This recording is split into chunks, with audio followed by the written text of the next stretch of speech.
ఇప్పుడు ఒక క్షణం ఇక్కడ ఉన్న తర్వాత నా వయసు మరో 5 years తగ్గింది అనుకుంటా. ఏమీ లేదు. ఇప్పుడు ఇది వచ్చిన తర్వాత ఎక్సర్సైజ్ తో పాటు ఆ నవ్వులు ఉన్నాయి చూశారు, అవి శరీరానికి చాలా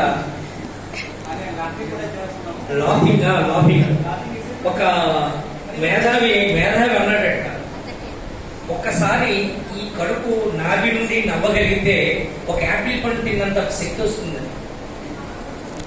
అంటే నవ్వడంలో ఆ ఆనందం శక్తి మనకి కలుగుతుంది, మళ్ళీ పునరుజ్జీవనం అవుతుంది ఆ మన యొక్క లైఫ్. ఆ నవ్వులో భాగంగానే నేను 2 విషయాలు చెప్తాను. అందరూ నవ్వు యోగి అనమాట. ఒక గ్రామానికి వెళ్ళాడు.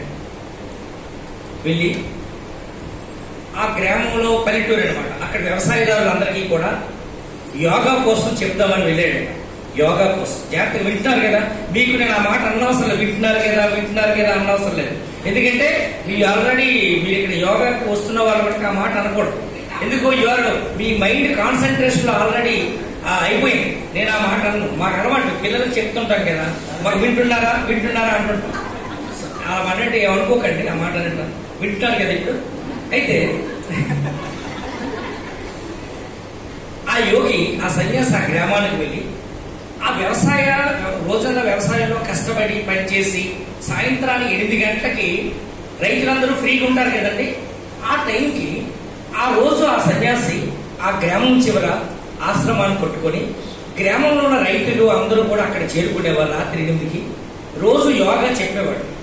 1 నెల రోజులు ఆ గ్రామంలో హాయిగా ఆనందంగా ఉంటూ వాళ్ళతో ఆ పల్లెటూరు వాళ్ళతో కలిసి ఆ సన్యాసి గారు రోజు యోగా క్లాసు 1 గంట చెప్పేవారు. ఒక 1 నెల రోజులు అయిపోయింది. 1 నెల రోజులు అయిన తర్వాత స్వామి గారు ఆ రోజు అందరినీ ఇలాగే కూర్చోబెట్టి, 1 నెల రోజులు అయిపోయింది, నేను వేరే గ్రామానికి వెళ్ళాలి, చూసుకోవాలి, మీ గ్రామానికి నాకు ఆతిథ్యం ఇచ్చినందుకు మీ అందరికి ధన్యవాదాలు. మరి ఈ 1 నెల రోజులు యోగా నేర్చుకున్నారు కదా, ఈ యోగా మీద మీకు ప్రశ్న వేస్తాను, ఎంతవరకు నేను చెప్పిన యోగా మీకు అలవాటు అయిందో అని అన్నాను. రైతులందరూ కూడా అలాగే సార్ అలాగే అని చెప్పారు. అలాగే స్వామి గారు అన్నారు.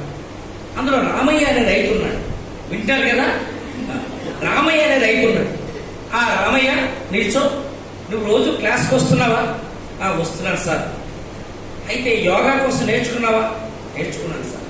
అయితే ఏం నేర్చుకున్నావు యోగా కోసం అని అడిగారు. ఏమీ లేదండి, కూర్చొని కూడా కొనుక్కొచ్చు అన్నాడు.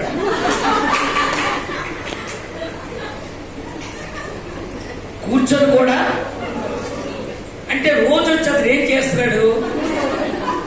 ఎందుకు రోజల్లా శ్రమ, రైతులు రకరకాలుగా కష్టపడి శారీరక కష్టపడి రోజు పనిచేయడం వల్ల ఆ టైంకి యోగా చెప్తే ఆ రైతు ఏం చేస్తాడు? కొనుక్కోపోతే ఆ టైంకి ఏదో కడుపులో వేసుకొని హాయిగా ఉరకపెట్టి నిద్రపించుకుంటే వాళ్ళకి ఆనందం రైతులకి.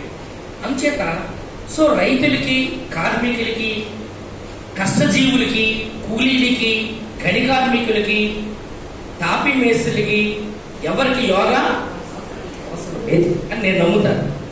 జనరల్ గా ఇప్పుడు సారు చాలా బాగా ఆయన శరీరంలో స్ప్రింగిల్ మింగిసారో ఏంటో తెలియదు కానీ నేను చూస్తున్నాను ఎక్కడే స్ప్రింగ్ రాదు కదా ఏంటని, ఎక్కడే రాలే. ఆయన జీర్ణించుకుపోయింది ఆ శరీరంలో.